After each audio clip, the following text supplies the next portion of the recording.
Yo, welcome to the show. It's Boston's Banter with Frank the Bank and Keith K. Lava. You know the answer. Talking sports, breaking down the play so raw. From the Celtics to the Sox, we giving you the score. Catch the vibe, we coming live. Filling up your feed, let the passion thrive. Every dunk, every run, we analyze the moves. Shout out to the fans, feel the rhythm and grooves. From Gillette to the Garden, we ain't missing a beat. Frank and K. Lava bring the fire, can't accept defeat. What up, what up, what up? Welcome back to Boston's Banter, where the sports are wicked and the banter is Pissah. I'm your host, Frank the Bank. With me, as always, is Keith K. Lava La Cava. What's going on, Brofius Maximus? I like that one. Not much Brofa Tatupu. Tatupu in the house. Yes, we sir. Had another stat challenge last week. Yes, and, sir. Willis, Bill, Maxim, my guy, got first place. He got the Marcus Jones. I mean, and he scored a TD this week, too. Yeah, I know. Sick. Back-to-back weeks with a TD for him. He's been killing it. He's an Absolutely. NFL all-time leader in punt return average right now. Yeah, I saw that in the game. It's crazy. Crazy, man. He's awesome. doing great. And your boy Nick got second place, right? Nick got the Abdul Carter card. I mean, I know he's starting off a little slow, man, but you never know. I mean, he's going to be a good player. He's going to be a boss, that kid. Oh, so, absolutely. no stat challenge this week, guys, because we're on a bye and a much-needed bye for our boys. The Pats. 10 straight wins. I love that. So let's get right into the Wicked Pissah news. Let's do it, Frankie. We're going to start with the Bruins update, brother. So currently the Bruins are sitting at 15-12 on the season. Yep. Let's bring it up what they did this past week. So they beat the Islanders in New York last Wednesday 3-1, followed by a 6-2 road loss versus the Rangers last Friday. And lastly, a 3-2 shootout win at home versus the Red Wings this past Saturday. I mean, there's some good games and some bad games in there. I mean, one bad game, two good games. The Bruins 3-1 over the Islanders. They scored a goal in every period. You like to see that consistency, right? 3-1. Rangers, they got smoked. The Rangers killed us. The Rangers were up 4-0 before we even had anything going. So, and the Rangers scored 2 goals every single period against us. Not good. But still haven't lost in overtime. Yeah. Last year we were talking about it, right?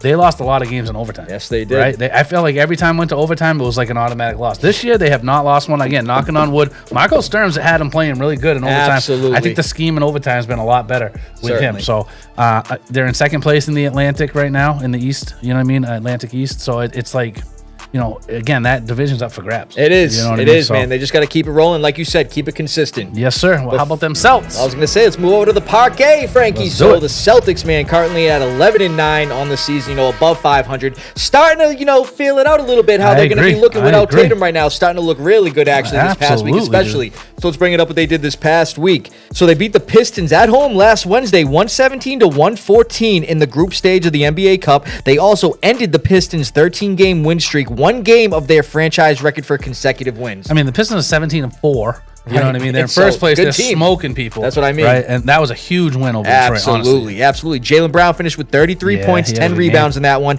And Derek White, 27 points, 6 for 11 from 3. Followed by a 119-115 loss to the T-Wolves in Minnesota this past Saturday. One, honestly. It was. We were up 10 at halftime, dude. I know. And Jaylen goes for 41. That's what I was just going to say. Dude. Jaylen Brown finished with 41 points. His 10th game this season with 30-plus points. Frankie, he had 9 games of 30-plus points all last season. I'm saying he's the guy now. Tatum's out, so it's like he's the guy. You know what I mean? And I mean, Anthony Edwards went off too. He had 39. You can't knock Anthony Edwards. Right. That's a good team. I mean, they played 3 monsters in a row. Let's be real. And Neemias Quetta, dude, he had 19 points and 18 rebounds in that game. And we lost. His defense been good too. Really good. Yep. And lastly, a close 117-115 road win over the Cavs this past Sunday. Peyton Pritchard 42 points, also 6 of 11 from 3. 6 threes, man. Yeah, he went nuts. Lighting it up, bro. Got the Knicks tonight, that's too. what I'm saying, man. The Come Knicks on, coming let's up. go. We got to beat them. That's a tough 4-game stretch. You're right. Honestly, those 4 teams are all stacked up. Showing the resiliency, brother. Let's go. What else we got? NFL injuries. What do we got? Yeah, Frankie, let's get into the NFL injuries from this past week. So Cardinals wide receiver Marvin Harrison Jr., after returning this week from appendicitis, suffered a heel injury, and he did not return Sunday versus the Bucs. He's considered day-to-day right now. Yep. Colts new cornerback Sauce Gardner suffered a calf strain on the second play of the game versus the Texans on Sunday and is expected to miss some time. Jags wide receiver Parker Washington suffered a hip injury Sunday versus the Texans and was ruled out. It's unsure if he's going to play this week. Yeah. Lions wide receiver Amon-Ra St. Brown suffered a low ankle sprain on Thanksgiving versus the Packers. What did I say last week, though? What did I say? What did I say on air? I said it was the first time I looked at the score and Keith Sylvester Sly had that 666 at the end of the score. Got cursed. And I told you. And he left the game and is expected to miss a game or two, so that sucks for the Lions. Yeah, that was tough. Chargers quarterback Justin Herbert suffered a broken bone in his left hand Sunday versus the Raiders. So far, unclear if he'll miss any time, but it looks like he could potentially miss the next game. Yeah, that's, I mean, the Aaron Rodgers type injury too. I mean, it's the non-throwing hands, but we'll see. I'm sure he'll man up and get through it at some point. Might miss a game or two, but yeah, we'll see what happens. He'll play. I don't think he's going to be out for the year. And Vikings running back Aaron Jones suffered a shoulder injury Sunday versus the Seahawks. He's considered day-to-day at the moment. I think he's playing. They said it didn't look serious, so. Yep. But frankly, we have a notable cut I want to bring up that actually just happened today. I seen that, yeah. So the Steelers have released cornerback Darius Slay per his request. It was a mutual decision between both parties. Only 28 tackles on the season, and you figured once they signed Asante Samuel Jr., it looked like that move was kind of inevitable. Then a secondary was getting crowded, and it's looking like a high pace. Slay's been an animal, though. That's what I'm saying. Six-time Pro Bowler, and I'm sure he's going to get scooped up real quick. Yeah, I mean, you don't. Again, if you're doing your job, you don't need to make tackles. That means you're defending well. Well, nobody's getting the ball. Hey, I wouldn't mind if the Patriots took a look at him. We could use some help in the secondary. I love that. And Frankie, speaking of the Steelers, bro, we have a notable signing I want to bring up real quick. This dude was actually just released this past week, and he already got signed. He asked for a release, too, and as he should. He's not being used. Nope, at all. The Steelers just signed wide receiver Adam Thielen off waivers after his release from the Vikings, like me and Frank were just talking about, which he requested. Only 8 catches for 69 yards in the year, so we'll see if he does anything in the black and gold. I know, it's crazy, honestly. I thought he'd be better there. He did good with Carolina last year. That's what I'm saying, bro. So, I mean, he's retiring at the end of the season. I mean, he said he wanted to go to a contender. I don't know why he chose Pittsburgh. But they could be a quasi-contender. They should make the playoffs, but they're not a contender to win, I don't think. We'll see what happens with that. But, Frankie, I want to bring up something. Speaking of, injuries and all that stuff like we were just talking about. So, we saw over the offseason a notable center, Frank Ragnow of the Lions, who retired, actually. That's crazy. So, he attempted to come out of retirement to play for his team, but then those plans just got put to Apparently, Ragnow failed his physical due to a hamstring strain, and he will not be playing this season. Ragnow, a 4-time Pro Bowler, announced his retirement this past June, like I was just saying, after 7 seasons in which he battled through multiple injuries, and it looks like those injuries are going to continue to keep him out, unfortunately. Yeah, that's tough, and he's still fairly young. I mean, 7 years. He's 29, I think I saw, so it's But, Frankie, before we end Wicked Pissah News, and, lastly, I know we still got 5 weeks of football left, but, bro, this past week, we saw 3 Catch of the Year candidates, bro. Unbelievable, dude. We just got to show them real quick. Stafford floats it. Nakua's the target. Oh! Puka Nacua! Absolutely ridiculous to set up first down and goal. Blitz coming. Gino gets rid of it. Incomplete. Oh, wait a minute. Bowers caught it. You got to be kidding me. Watching the ball never touches. And even if it had, he had control as he brought it in. Watch as he brings it in right there. Mariota to the back. Oh, he caught it! Burks! Unbelievable touchdown! One-handed, one fingertip. Stop it. That's insane. Bro, so you got Puka Nacua, Brock Bowers, and Traylon Burks. Mind you, dude, this Traylon Burks one, like we just saw, dude, that looked reminiscent of Odell Beckham Jr. I was going to say it. So we're going to ask you guys who you think was the best catch out of those 3 and who you think should be catch of the year. Yeah, absolutely. That's a good thing. And I mean, let's put it to a vote this year. Absolutely. Those are sick. Good stuff, Frankie. Another great Wicked Pissah News. Let's get into a Foxboro Focus. Hit it, Frankie. Man, we're just going to keep that button on repeat, brother. This is unreal how good they're playing, right? So week 13, the Patriots beat the Giants 33-15, bringing their record to 11-2. First team in NFL history, I saw the stat, to win 10 straight games while putting up more than 23 or more points a game and actually holding offense is under 23 points a game. Gotta love it. Nobody scored more than 23 points in the 10-game winning streak, and we've scored more than 23 or more in every single game. Also, 23 has been that number. We've had 8 wins combined the last 2 seasons before this year. Yeah. Now we're at 11 wins, comfortably sitting, right now. I mean, I know the Broncos are close too, but right now, as of right now, we're the number 1 seed. Yeah, I mean, the Broncos have a game this week. We don't, so they could technically tie us. Go back and everything. It's one of those things there. It's like, I feel like we're playing great. You don't want to see a bye, but we also want to get rested a little bit. Absolutely. It's a good time to have a bye, actually. Right. I think. So. Let's check out the highlights, Frankie. Let's do it.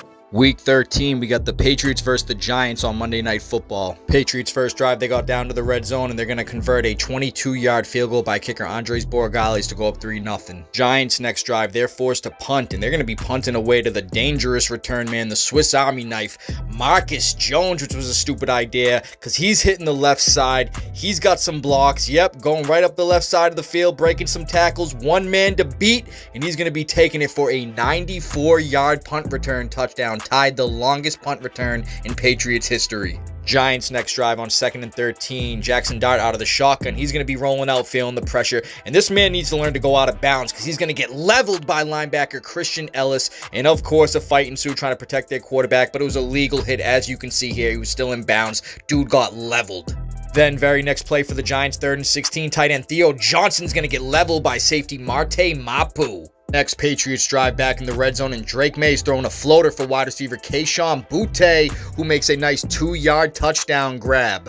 Perfect placement throw by Drake May, and Kayshon Boutte stayed in for the touchdown. Start of the second quarter, Giants down 17-0, and Jackson Dart out of the shotgun is going to find wide receiver Darius Slayton. He's breaking some tackles in part in the Red Sea, no pun intended, for a 30-yard touchdown. Giants would get the ball back after stopping the Patriots, and something happened with the kick here with Younghoe Koo, and punter Jamie Gillen gets leveled. It seems like Younghoe Koo just missed the ball and he kicked the turf. Looked like a bad golf shot. And quarterback Jackson Dart, he can't believe it. Patriots next drive with roughly 3.5 minutes left in the half, and Drake May's looking downfield for his speedy rookie wide receiver Kyle Williams for a nice 33-yard touchdown to make the score 24-7. Another perfect breadbasket throw by quarterback Drake May, and Kyle Williams got 1 and 2 feet in. On the ensuing kickoff, we got former Patriot Gunnar Olszewski, and he's going to get laid out by linebacker Christian Ellis, lose the ball, Patriots recover in the red zone, and yeah, it wasn't a good hit. Gunnar got knocked out on this hit right here. You see the mouthpiece flying. Patriots recover the ball back in the red zone. Just glad he was okay. But the Patriots had to settle for a 30-yard field goal by kicker Andres Borregales to go up 27-7 with roughly 2 minutes left in the half. But the Pats got the ball back again, and with 2 seconds left in the half, kicker Andres Borregales is going to drill a 28-yard field goal to make the score 30-7. We're going to fast forward to the fourth quarter after a boring third quarter, and taking the direct snap is running back Devin Singletary, and he's going to be breaking some tackles, getting in for a 22-yard touchdown run. Giants are going for 2 after that touchdown, and Jackson Dart's going left. He's going right, back left, back right again, trying to improvise, looking for somebody. He's going to find wide receiver Darius Slayton for the 2-point conversion to make the score 30-15. Fast forward to roughly 2 minutes left in the game, and kicker Andres Borregales is going to drill a 23-yard field goal to make the score 33-15, and that'll do it. The Patriots go on to win 33-15, their 10th straight win, bringing their record to 11-2. Let's go. Man, so you gotta love it, brother. Gotta love it. Jackson Dart. That's what I mean, he doing, dude.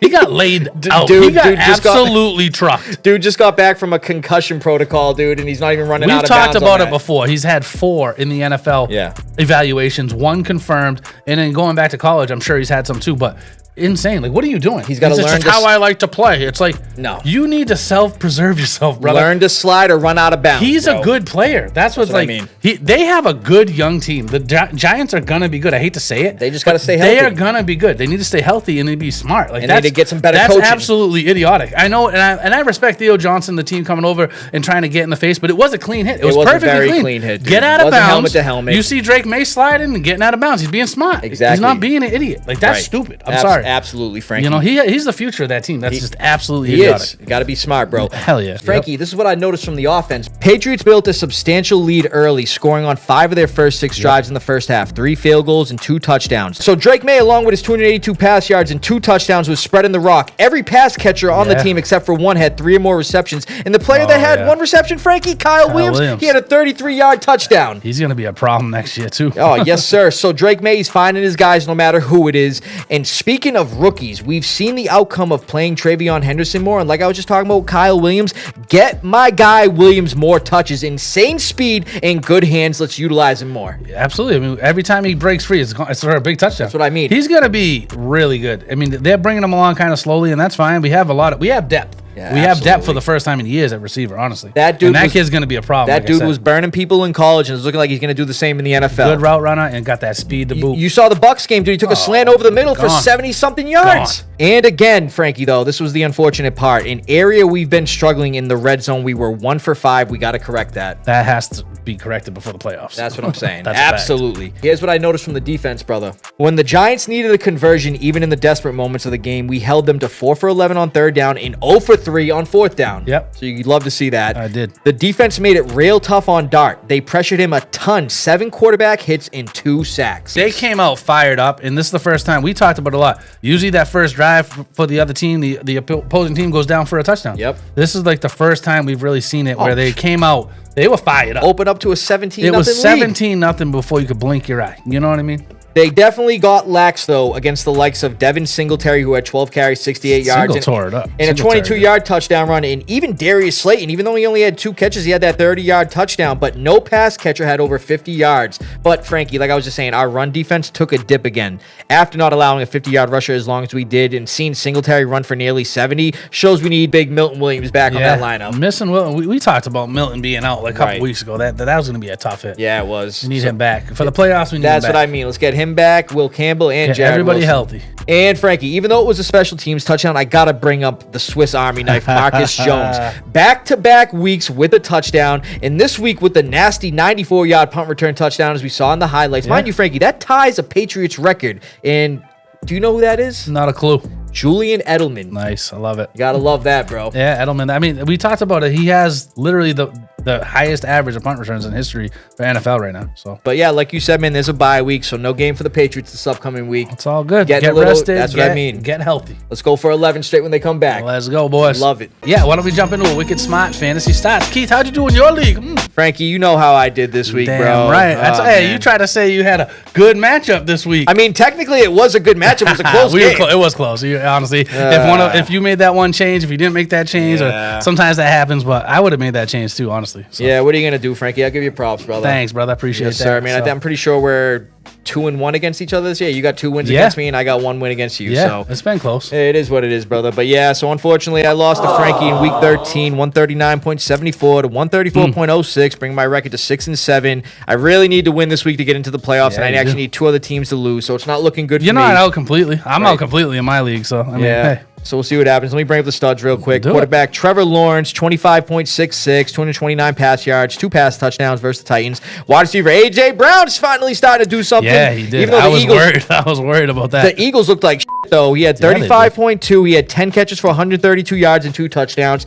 Tight end Bretton Strange, who I picked up off waivers. I dropped him. That's what I mean. I picked him up because somebody dropped him. I picked him up and then I dropped him. I think I grabbed Jaden Reed because both of the guys were like IR. And I'm like, I'll take Jaden Reed instead. So I don't know. It is what it is. 13.5, 3 catches, 45 yards, and a touchdown. Yeah. And then I started the Dolphins defense and special teams versus the Saints. Mind you, they got me 16 points. That was a great 4 start, sacks, honestly. 1 INT, 1 fumble recovery, and a pick 2 on a 2-point attempt. I love that. Honestly, that was a good start. Like, this kid had a good start right there. Yes, sir. And here are my duds. Wide receiver Roma Dunze, man. He started off so hot this season, man. He's just been so up and down, man. I don't understand that. Caleb Williams, like, not looking for him, bro. 2.8, only 2 catches for 8 yards. It's crazy. Wide receiver Parker Washington, who I started over Alec Pierce. You know, I'm thinking Alec Pierce is going against the number 1 pass defense. Yeah, Parker Washington's going against the Titans. Only 3.6, 1 catch for 26 yards. Hurt, though. He did get hurt. And he got too, hurt. bro. I mean, you know, so. You would have beat me if you didn't get hurt, probably. Yeah. Let's be real. Wide receiver Khalil Shakir, man. This guy's another roller coaster. 1 week, he's in my league. 0.5 goes off last week. And this week, 1.5, 1 catch for 5 yards. And then wide receiver Troy Franklin, man. He was actually starting to do really good, being a little consistent, and only 4.1 points, 2 catches for 21 yards. Frankie, I already know how you did, but break down your studs and duds. I mean, I sat Caleb Williams because he was going against the Eagles defense. Eagles defense been good against the pass. They were terrible against the run this week. I mean, they let up 200-yard rushes. My guy DeAndre Swift, he went over 100. He had almost 21 points for me. Going off. Yeah, he went crazy. Bo Nix, I started instead of Caleb Williams. He had 19.5 points roughly. Trey McBride every week, 22.2. Just an animal. Bucky Irvin finally back, 16 points. Yeah, my duds, I mean, Chris Boswell, he was a pretty good kicker for most of the year. He had one friggin' point, one extra point. They got smoked by Buffalo. Yes, they I did. picked up Atlanta's defense against the Jets, figuring that would be a low-scoring game. That, and it was in the rain, and then the Jets come back and score like 1,000 points. Wasn't a bad start against the Jets. They were great. They only got 5.5. ETN had a bad week, 5.1 points. I mean, he was pretty terrible. So those are kind of my duds this week. But let's move over to your league, how'd you do in my league, man? So, Frankie, unfortunately, in your league, I lost 162.16 to 124.50, bringing my record to 7-6. Wow. I need to win to get in this week. You have a good team in my league. I know a lot of injuries. Taylor. Well, I mean that happens. Half my team's been injured, but you know what I mean. Like it happens. But Taylor, your number one guy, has been really good. Well, so I it's mean, like I lost my 2 top wide receivers, Malik Neighbors and Garrett Wilson. oh so, yeah, I mean, that's tough. I lost Tariq Hill too in both leagues. It's I hear you. Yeah. It's not easy, but your number one pick, and I would have rather just lost Saquon Barkley at this point. He gets me 5 points a week. Yeah, right. I could have started somebody else. So here are my studs and duds, bro. Running back Javonte Williams had 17 even, bro. 80 total yards and 1 receiving touchdown. Yep. Had the Dolphins defense started in both leagues, That's a good 16 start, points. man. And tight end Brock Bowers, 22.3, 4 catches for 63 yards, 2 touchdowns, including one of those potential catch of the year catches. That was sick. And then here are my duds. Wide receiver Darnell Mooney. This dude just sucks, bro. 4.5, 2 catches for 25 yards. He was a stud I one thought he week. was going to be really good Without too, Drake because London there. London's out. That's what I you know mean. What I mean? It was a messy game. You know, honestly. I figured let me start wide receiver Chimere DK this week, Yeah. considering he's been playing great. The guy got me 0.1, 9 total yards and a fumble lost. Oh no! Wide receiver Jerry Jeudy, another guy who just sucks, bro. He was screaming on the sidelines at Shador yeah, Sanders it's like, not "What it- it on?" yeah, it's called stop fumbling and dropping passes, Judy. 5.6, 3 catches for 26 yards. Running back Kenneth Gainwell, one of my sleepers, man, who I thought was going to have a good game, considering that the Steelers have been using him a lot. Yeah. 5.6, 45 total yards. And Troy Franklin, who I got in both leagues, 4.1, 2 catches Yikes. for 21. Frankie, how'd you do in your league, I bro? got smoked by Amani. He's texting me. I'm sorry, I cooked you. So guess what? You're cursed now, man. So he's gonna have the first round bye. He's gonna get the first overall. He's had a great season. I ain't gonna lie. Yes. But talking now you're cursed. Karma is coming for you. Semifinals, first round that you're playing in, you're out. Simple as that. Whoever's playing you is gonna beat you now. That's it. It's a wrap. Hey, man, Sorry. if I make it, I hope it's me. When I beat Keith, I wasn't texting him, you cooked you, whatever. We Doesn't never matter. do that, No, actually. you can't. That's karma. That's what's going to be. So you're out. Watch what happens. Just like Atlanta's terrible, you're gone first round or first semifinals, whatever. Let's but see. I'm out the playoffs. I can't make the playoffs now. I have the second most points put up against me this year by a lot, too. Yeah, It's you like did. there's only 2 people in 2,100 points scored against me. It's one other person. It's Pabone, who's in last place. He has like 30 more points scored against Oh, and he's him. a lock for the dress, too. Oh, he's a lock for the dress. Sorry, Joey, you're gonna look so handsome in that dress, but it is what it is.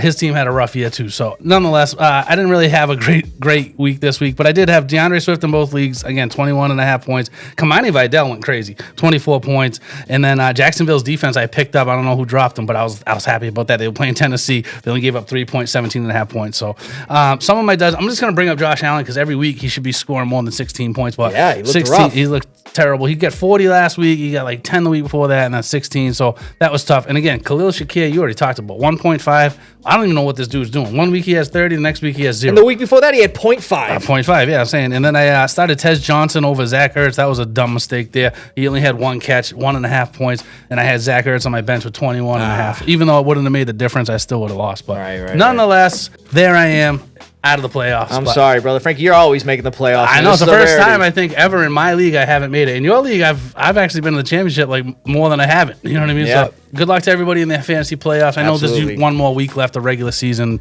so good luck trying to get in. But Yep. why don't we jump into your weekly sleepers? What do you got for me, Yes, Keith? sir, Frankie. The weekly sleep is for week 14. Let's Let's do it. break it down. And Frankie, number 1, I'm going to start with Jags tight end Brenton Strange versus the Colts. All day. Now, ain't nothing strange about it, Frankie. The guy's had 4 or more targets in every game he's played fully in this year. And since he came back from injury last week, the last 2 weeks he's had a combined 8 catches, 138 yards, and the 1 touchdown that he had this past week. Mind you, last week he played against the Titans' 20th ranked pass defense. This week he's going up against a 28th ranked Colts pass defense. But not only that, the Colts have allowed the 4th most receptions to tight ends, PPR value, like we always talk about, the 3rd most receiving yards to tight ends, and are allowing the 5th most fantasy points per game to tight ends. I could see Trevor Lawrence looking for Strange a lot this upcoming Sunday. That's going to be the game of tight ends because Ty Warren's got a great matchup against the Jags That's defense what I too. mean. That's going to be both tight ends going to go crazy in that game. Yes, I think. sir. Number 2, Frank, I got a quarterback here. I got Browns quarterback Shador Sanders versus the Titans. Really?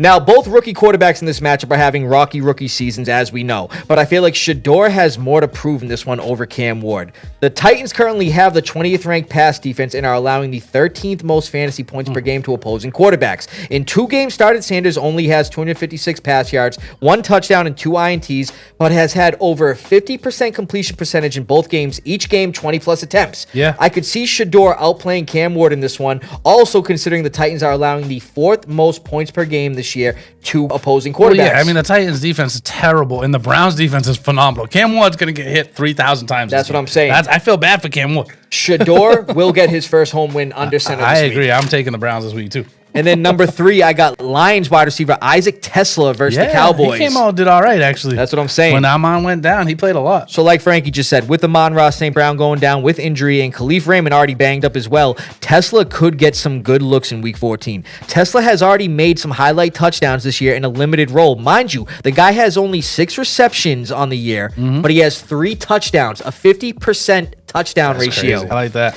On a limited role. And he looks to operate as the number 2 wide receiver opposite Jameson Williams this upcoming week, and he could get a lot of looks in deeper fantasy leagues. Also considering the matchup, the Cowboys have the 30th ranked pass defense, like we always talk about, are allowing the 6th most receptions to wide receivers. There it is again, PPR value. The 2nd most receiving yards to wide receivers, and the most receiving touchdowns to wide receivers. He's available in a lot of leagues. That's what I'm saying. In a ton of leagues. And Frankie, not only that, they're allowing the most fantasy points per game to opposing wide receivers. Tesla has potential for a high volume day and an opportunity to showcase his talent more. Like I said, even with only 6 receptions on the year, but 3 touchdowns, Goff will be looking his way. I'm saying that's good. That's a good pickup this week. Yes, sir. If you need a flyer like that, that's a good pickup. I like that one this week. Frankie, let's hear those FanDuel picks. I mean, I got a good team rolling here. I'm going with Bo Nix at quarterback this week, and I'm stacking it with Sutton. Sutton's due for a game. Las Vegas defense terrible. They're like bottom 5 or 6 for wide receivers as well. So I threw him in there. I got James Cook, 9,300. He's a more expensive guy, but he's going up against Cincy's D. They're dead last against the run. So giving up the most fantasy points to running backs this year, why not? So I think that's obviously somebody you should definitely look at this week.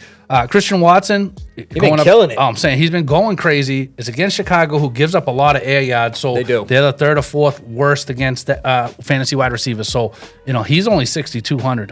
That's pretty good. Packers always play good against the Bears. I'm saying, and I think that Indy game and Jacksonville game, you just said it. Sauce Gardner is out, right? Brian Thomas Jr. is due for a game. He is. And we've talked about it several times this year. The Colts secondary is not very good, and that usually is because they were ahead and they were giving up a lot of yards. Right. I think Brian Thomas is due for a game. He's only 6,200. This was a kid that was supposed to be one of the best receivers in the league this year. Yeah, I know he's took a step back. Touchdowns. I'm saying, so last year he was killing it, but this year he hasn't been. He's been injured and just hasn't got right. This could be a get-right game for him. So for 6,200, I have 2 of those guys there. And then I went double tight end. So I went Darren Waller, who came back last week, limited snaps, still played well. He did. Had like 5 catches, 4 catches, whatever it was, going up against the Jets, who aren't very good against tight ends. Nope. And then Tyler Warren. Mr. Do everything for the Colts. They're going up against the Jaguars, who are 2nd worst against tight ends. Yeah. And so that's who I have in my flex. Double tight ends. You don't see that all the time. But I like that a lot. Yeah, so want to try something different this week? Yes, sir, Frankie. That's the rest of my team. So you got quarterback Bo Nix versus the Raiders in Vegas, but it don't matter because Bo Nix is going to light him up. Running back James Cook against the Bengals run defense. Yeah, they have a horrible run defense, and James Cook is just nasty against any defense. Bucky Irvin coming back from injury. He looked good last week. He's going to limited touches, too. They were like, we're going to ease him back in. Now he's going to be full go. But he's going to look great this week against the Saints defense. Terrible. And then you're stacking Bo Nix with wide receiver Cortland Sutton against the Raiders defense. I like that one. Brian Thomas Jr., he's due for a game without Sauce over there in the Colts secondary. That could potential for a big game. Wide receiver Christian Watson versus the Bears. The way he's been playing, especially the way the Packers play against the Bears, I think Jordan Love's going to be looking his way. He's a speedster. Yep. Tight end Darren Waller against the Jets defense. Like you said, they're not good against tight ends. And Waller, even with limited production last week, he went off. Yeah. Flex, you got Tyler Warren, who, like I said, Mr. Do Everything for the Colts. Nasty. They line him up at quarterback sometimes, running back, receiver, tight end. He's been unbelievable. He played sick as a dog. He had like the flu. He was sick as a dog, and he still caught a touchdown, still played well. I'm still surprised Colson Lovin went over him in the draft to the Bears. Crazy. And the Seattle Seahawks defense versus the Falcons, and they're all banged up. The Falcons are terrible. They just lost to the Jets. You hear that, Armani? That's what you get. Good stuff. Good luck this week, guys. Let's get into a lava round. How did we do last week? Frankie, let's break it down, man. It was a weird week, bro. Such a weird week. I know. All these crazy upsets, A lot man. of upsets. I'm telling you right now. But Frankie, we split even again. Let's break it down. So Frankie, in week 13, you went 10-6, bringing your overall record to 131, 62, and 1. I like that. I went 10-6 as well. Obviously, I'm still down a game, bringing my overall record. We're close. 130, 63, and 1. And then our boy Matt, Matt did pretty good. Yeah, he went 9-7 last week. It's not bad. He had that one crazy pick with the Commanders, and the Commanders almost pulled that off. They could have. That was close. Yeah, it was. That was a cool pick. He took it. You got Traylon Burks over there looking like Odell Beckham Jr., man. Yeah, anything crazy. was possible this week. So, Frankie, let's get into the Week 14 picks. You name them, we'll predict them. Let's start off with the Thursday game. Cowboys going to the Lions. This is going to be an interesting game. No, I'm on. Yeah, that's what I'm saying, bro. But, Frankie, honestly, and I know the Cowboys, they've been looking good and everything. Great. They've been playing real good. They just beat 2 of the Super Bowl teams from last year, back-to-back weeks. That's a bag. But I'm going to be taking the Lions this week. I think they're due for a win. They know they have to win. They're at home, and I'm going to be taking them. I'm feeling like I should take the Cowboys here just because how good they've been playing. But the Lions at home are a different beast. That's what I'm talking about, and they know it's at stake right now. I know. This is a tough one, but they don't have Amon St. Brown. Again, I'm going to go Cowboys. Just all right. We got to do a difference right off the bat. First game. I We'll like see. it. I like it. Titans at Browns. We both going Browns. We already said that. That's easy peasy. The Titans suck. I mean, that's crazy. Seahawks at Falcons. Seahawks by 3,000 points. Easy. Yeah, I'm going to be taking Amani. the Seahawks. That defense has just been looking insane, bro. Terrible. Anyways, Colts at Jags. This is an interesting game. The Jags are atop the division right now. Colts were running away with it for a minute. Who you got? This is an interesting one to me. Yeah, it is. And the Jags have been looking good. But Frankie, great. I'm going to be taking the Colts in this one. Really? They're due for a win in this one. I know. I feel like they need to win this game so bad, but it's in Jacksonville too. So yeah, I'm like, taking the Colts. I'm going Jaguars. All right. I don't know. I have a weird feeling that's going to be an interesting game. I might be dead wrong on that, but Commanders at Vikings, another interesting game. Vikings are all banged up, and they look like absolute duke. So, I don't know. That's a tough game. Yeah, no, the Vikings, they look like man. Justin Jefferson's got to get out of Minnesota. I know. But I'm going to be honest. I'm going to be taking the Commanders here. I have to, too. I think Jaden Daniels is coming back this week. That he's questionable, but I'm going to take the Commanders, too. The Vikings just look like they're just confused out there. They're I don't know lost. what's going on. It's Absolutely crazy. lost. They start off the season pretty good, too. Bengals at Bills. Obviously, I'm going Bills. Yeah, I'm going Bills here. Saints at Bucks. I'm going Bucks. Yeah, I'm going to be going Bucks. That's an easy one. Here's one that's another divisional game. Steelers going to the Ravens. Ravens need a win. Steelers need a win. Who you got? Yeah, Frankie, that's a good one right there. But It is. in the Ravens, they have not been looking good at all. No, they look like Duke. But it's in Baltimore. I'm taking the Ravens. I gotta go Ravens. I think Lamar Jackson's gonna get it right. That has to be the 3 worst game stretch of his fantasy football career. The points that he's putting up, it's like that too. Obviously, his stats have been terrible, but in fantasy numbers is absolutely insane. So I don't know. I feel like the Ravens need to do something there, and I think that'll be the Ravens there. Dolphins going to the Jets. I'm going Dolphins.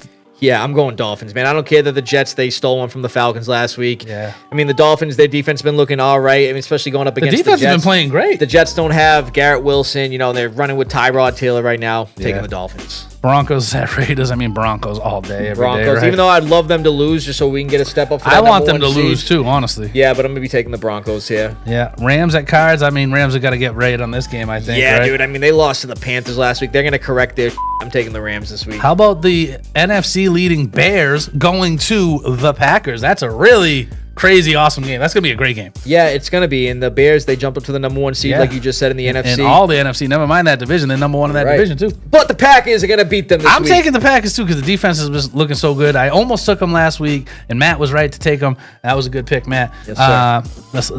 The Lim Reaper, Matt. Thank you again for coming on. Another awesome game. This is a great week for games, honestly. Texans going to the Chiefs. Now, you know me. I'm always picking against the Chiefs. I know you are, and I keep picking them, and I keep losing. But I'm not going to pick against them this week. I'm taking the Chiefs because I think they know what's at stake as well. As much as I want them to lose, I just think they're going to figure it out this week and get the dub against the Texans, especially at home. D, though, has been absolutely insane. Yeah, and the Chiefs, the Chiefs' O-line is pretty banged up. But I know. I want to take the Texans real bad. I mean, this is a game I wouldn't bet on. I would probably take the Texans, like, money. I want the Chiefs to lose. The spread. I want them to lose, but I'm taking them just because I feel like it's the Chiefs, man. You know, I'm taking the Chiefs, too. Andy Reid is going to figure it out for They his team. have to win this game to really stay in any sort of chance to win, to get in the playoffs, rather. So absolutely, I'm taking the Chiefs there. How about Eagles going to the Chargers? The Eagles are looking like a dumpster fire lately. Yeah, they are, and I don't care that it's in LA, man. The Eagles are not going to lose 3 straight. I know I say, like, they're not going to lose 2 straight for the second time. They did. You know, it's like, but I don't see them losing 3 straight. At least I don't know. I don't think so, but I'm going to be taking the Eagles here. I mean, Chargers look like a team that could have beat anybody to start the season, right? Yep. But they're just like playing worse than anybody right now. I feel like for what they have on that team, I feel like they were running away with stuff. You know what I mean? I don't. They're a week to week team. I have to go Eagles, even though they've been playing bad too. But I'm taking the Eagles too. Yes, so sir, Frankie. Good stuff, brother. See what happens. Another great live round, another great show. Yes, good luck, sir. everybody, this week. I know it's a big week for fantasy football because a lot of people need to win and get in. Like you, good luck to you too. Thank you, bro. Thank you, everybody, for liking, subscribing, and all that stuff. And here we go. The what? And no. Sorry, guys. See what it is this time. Hello, Are you ever gonna go back to Freddy's? I mean, Freddy's. Oh no, no, definitely not. No. Frank, what was that all about, dude? You know what it is? It's Five Nights at Freddy's 2 coming out. Me and my son saw this. The first one was sick. I can't even wait to see this. The games are scary. Oh yeah, we played the board games, the regular games. It's dope. That movie was awesome too. But Keith, we really absolutely have to get out of here right now. Like we have to go. Why, Frankie? What's Where are going you on? gonna run to? Where are you gonna run to? We gotta go, man. Where are we gonna run to? All right, Frankie. You're right. We gotta get the hell out of here. Do your ending lines. From Beantown to your town, stay wicked, Pissah. From Foxboro to Yearborough. Thanks for listening, everybody, and we're gonna see you next week. Who the are you? And where the hell is Frank?